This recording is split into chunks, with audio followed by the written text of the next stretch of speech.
Guys మనకి ఇంకొక constraint ఉంది కాంపోజిట్ కీ అని. యాక్చువల్గా ఇది కన్స్ట్రెయింట్ కాదు, ఇది ఒక కాన్సెప్ట్. నేను దీని గురించి చెప్తాను. కాంపోజిట్ కీ అని ఒకటి ఉంది గైస్. ఈ కాంపోజిట్ కీ ఏం చేస్తుందంటే ఫస్ట్ ఒక టేబుల్ క్రియేట్ చేస్తా చూడండి. క్రియేట్ ఏ టేబుల్ టీ అని చేస్తున్నా. దీంట్లో నాకు 2 కాలమ్స్ ఉన్నాయి ఇలాగా, ఓకేనా. అండ్ దెన్ బి అనేది ఫ్లోట్ పెడుతున్నా గైస్. ఇప్పుడు ఒక టేబుల్లో ఎన్ని ప్రైమరీ కీస్ ఉండొచ్చు ఇక్కడ చెప్పే పైన, ఇక్కడ పాయింట్ 2 చూడండి. ఒక టేబుల్లో ఒక ప్రైమరీ కీ మాత్రమే ఉండాలి, అవునా. అంటే నేను ఇక్కడ ఏకైనా ఇలా ఇవ్వాలి, లేదంటే బీకైనా ఇలా ఇవ్వాలి. ఎనీథింగ్ ఏదైనా ఒక కాలంకి మాత్రమే నేను ప్రైమరీకి ఇవ్వాలి, అది కాన్సెప్ట్. బట్ ఇక్కడ నేను ఏం చేస్తున్నానంటే అబ్జర్వ్ చేయండి గైస్. ఇక్కడ కాలమ్స్ అన్నీ ఉన్నాయి కదా. ఈ కాలమ్స్ ఎండ్లో నేను ఏమిస్తున్నానంటే ప్రైమరీ కీ, ఓకేనా. ప్రైమరీ కీ అని ఇచ్చి బ్రాకెట్లో నేను ఏ కమా బి అని పెట్టా, ఓకేనా. ఇప్పుడు బాగునండి ఏం జరిగింది. ఒక ప్రైమరీ కీ ఇచ్చి ఆ ప్రైమరీ కీ పక్కన బ్రాకెట్లో ఏ కమా బి అని పెట్టా. ఈ ప్రైమరీ కీ అనేది కాలమ్స్కి ఎండ్లో పెట్టా. అంటే ఇప్పుడు దీన్ని మనం ఏమంటాము అంటే కాంపోజిట్ కీ అంటాం. సో మనం ఏం చెప్పాలి అంటే కాంపోజిట్ కీ అంటే ప్రైమరీ కీకి, ఓకేనా, ప్రైమరీ కీకి ఒక కాలం కంటే ఎక్కువ కాలమ్స్ యూస్ చేసుకుంటే దాన్ని మనము కాంపోజిట్ కీ అంటాం.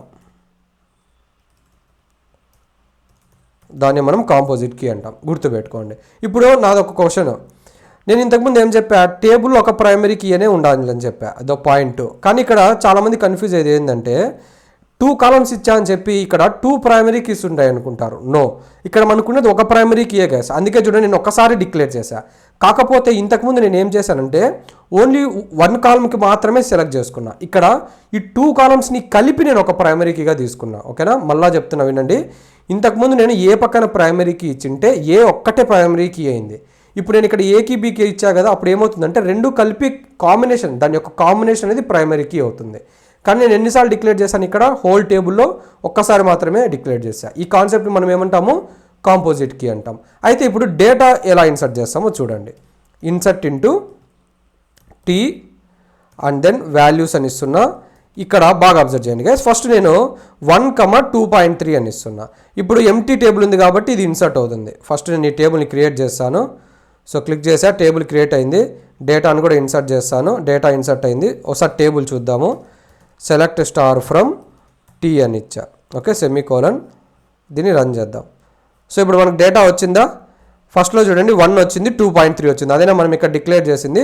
ఇప్పుడు బాగా వినండి గైస్. ఇక్కడ నేను ఇలా ఇస్తున్నా, 1 అని ఇచ్చి 3.3 అని ఇస్తున్నా. ఇంతకుముందు నేను ఓన్లీ ఏకి మాత్రమే ప్రైమరీకి ఇచ్చా, అవునా. అప్పుడు ఏం జరిగింది, వాల్యూస్ అనేవి రిపీట్ అవుతుంటే మనకి ఎర్రర్ వస్తుంది. ఎందుకు, ఇక్కడ according to the concept duplicate values అనేవి నాట్ అలౌడ్, ఓకేనా. బట్ ఇక్కడ బాగా అబ్జర్వ్ చేయండి గైస్. ఇక్కడ నేను ఫస్ట్ కాలంలో ఏమో 1 అనే ఇచ్చా. కానీ ఈ ఫస్ట్ 1కి పక్కన ఏముంది, నెంబర్ 2.3 ఉంది. ఈ సెకండ్ 1కి పక్కన ఏముంది, నెంబర్ 3.3 ఉంది. అంటే మనకి దీని నుంచి ఎర్రర్ రాదు. ఎందుకంటే ఇక్కడ చూడండి 2 ప్రైమరీ కీస్కి మనం ఇలా డిక్లేర్ చేసాము, అవునా. అంటే ఇప్పుడు ఏమైంది, దీని యొక్క కాంబినేషన్ ఏ కాలము బి కాలం యొక్క కాంబినేషన్స్ అనేవి యూనిక్గా ఉండాల. ఇప్పుడు కాంబినేషన్ ఎలా ఉంది, 1, 2.3 అనేది ఒక యూనిక్ కాంబినేషన్, 1, 3.3 అనేది ఒక యూనిక్ కాంబినేషన్. నేను మళ్ళీ ఇదే ఇన్సర్ట్ చేస్తే ఇప్పుడు దీని నుంచి ఎర్రర్ వస్తుంది. ఎందుకు, ఈ 1, 2.3 కాంబినేషన్ మనకు ఆల్రెడీ ఉంది కాబట్టి నేను మళ్ళీ అది ఇన్సర్ట్ చేయడానికి ట్రై చేస్తున్నా కాబట్టి నాకు ఎర్రర్ వస్తుంది. సో మీరు గుర్తుపెట్టుకోవాల్సింది కాంబినేషన్ అనేది యూనిక్గా ఉండాలి. ఎందుకు కాంబినేషన్ అనేది యూనిక్గా ఉందంటే ఇక్కడ నేను కాంపోజిట్కి డిక్లేర్ చేశాను, ప్రైమరీకి కాదు. అదే నేను ఓన్లీ సింగిల్ కాలంకి ఇస్తే అప్పుడు ఆ కాలం వాల్యూ మాత్రమే చెక్ చేస్తుంది, ఓకేనా. ఇప్పుడు చూడండి నేను దీన్ని ఇన్సర్ట్ చేస్తాను. ఓకే, ఇది ఆల్రెడీ ఇన్సర్ట్ చేశాను కదా. సెకండ్ ఇది ఇన్సర్ట్ చేస్తున్నాను.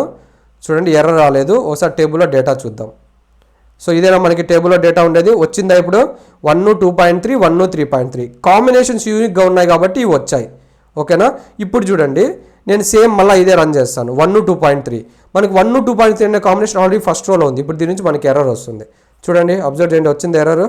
లాస్ట్లో రెడ్ కలర్ ఇంటూ మార్క్ వచ్చింది. ఇక్కడ ఏముంది, డూప్లికేట్ ఎంట్రీ 1, 2.3 అని ఉంది. అంటే కాంబినేషన్ ఇచ్చింది మనకు. సో ఇప్పుడు అర్థమైంది కదా. కాంపోజిట్కి ఇస్తే కాంబినేషన్ అనేది యూనిక్గా ఉండాలి. ఓన్లీ ప్రైమరీకి ఇస్తే ఆ కాలంలో వాల్యూస్ అన్నీ యూనిక్గా ఉండాలి. కాంపోజిట్కి అంటే ఏమి, ప్రైమరీ కీకి ఒక కాలం కంటే ఎక్కువ వాడుకుంటే మనం దాన్ని కాంపోజిట్ కీ అంటాం. ఇక్కడ మనం డిక్లేర్ చేసింది ఒకసారి ప్రైమరీ కీని, ఓకేనా. రైట్.